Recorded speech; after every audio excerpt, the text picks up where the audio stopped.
Two important cultural phenomena were born in 1977. Star Wars and 2000 AD. One changed modern cinema forever, and the other breathed new life into the then moribund British comics industry, and would later indirectly do the same in the US. Central to the appeal of 2000 AD is, of course, Judge Dredd, upholding the law in the vast, sprawling metropolis of 800 million citizens known as Megacity 1. It's the largest city on Earth and has quite a bit of crime. In 1982, Games Workshop published Judge Dredd, the game of crime fighting in Megacity 1. But this is not that specific game. This is the 2022 reissue from Rebellion. Okay, it's fundamentally the same as its older brethren, but it has a few tweaks. What is very much the same, though, is the fantastic artwork, from the Brian Bolland box art to the Ian Gibson board, and the cards with artwork lifted directly from the comic strip. And now might be a good time to admit that it's going to be very difficult for me to be even-handed when talking about this game, as it packs as much nostalgia firepower as a fully loaded Lawmaster. I did own the original back in the day being the mid-1980s, and somewhere between then and now it left the collection.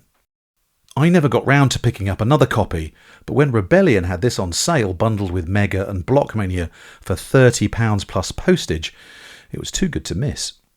Good job I like Blockmania too, for much the same reasons. Once you open the box, the first thing that tweaks the nostalgia nipples is the map. If for some reason you ever lose half the components, or your dog eats them or something, just pop it in a frame and take it to the local gallery. There are some differences from the original. The colours are brighter and some sectors have additional effects. There's even a logo and a Carlos Esquerra Dredd on the back. The cards come in two sizes. The Perp, Crime and Sector cards are the small ones, mostly so the Perp and Crime cards can fit on the board, and these action cards. The judges are standees rather than the small plastic minis, as they once were, and there are tokens for the new specialist judges, plus a quarantine and alien token. Oh, and two six-sided dice.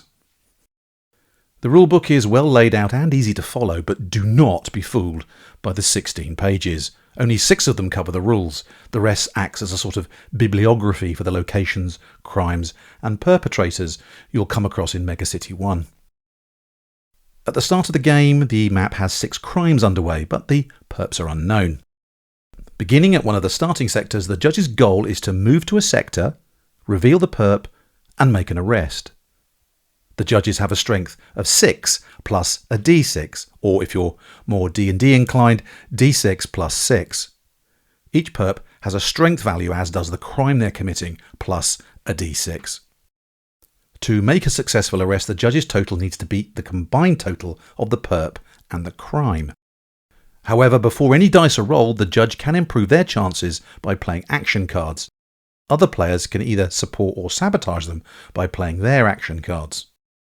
The dice are then rolled. If the judge loses, they are knocked out, sent to the hospital and lose a turn. If they win, they keep both the perp and crime card, which they use later for scoring. Judges can make combined arrests, compete for the arrest if they're in the same sector, or as mentioned, sabotage another judge's arrest. Now, I know what you're thinking. The last two don't feel very, well, Judge Dredd, do they? Okay, the incident at Peachtree's notwithstanding.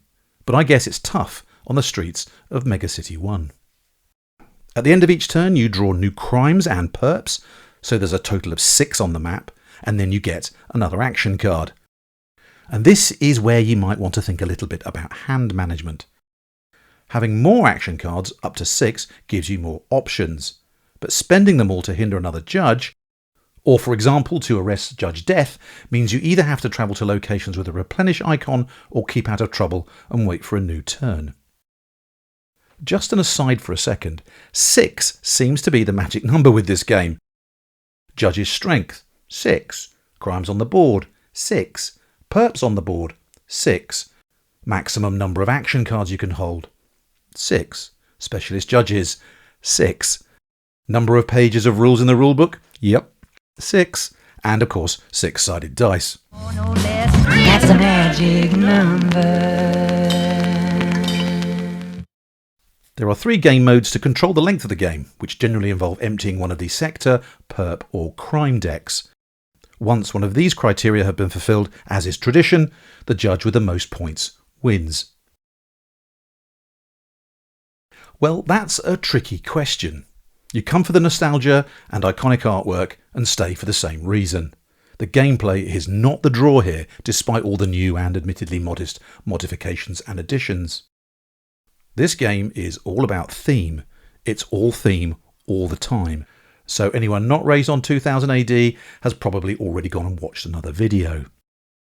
Whilst I did pick up a copy of this when it was on sale, I don't think I would have bothered at RRP.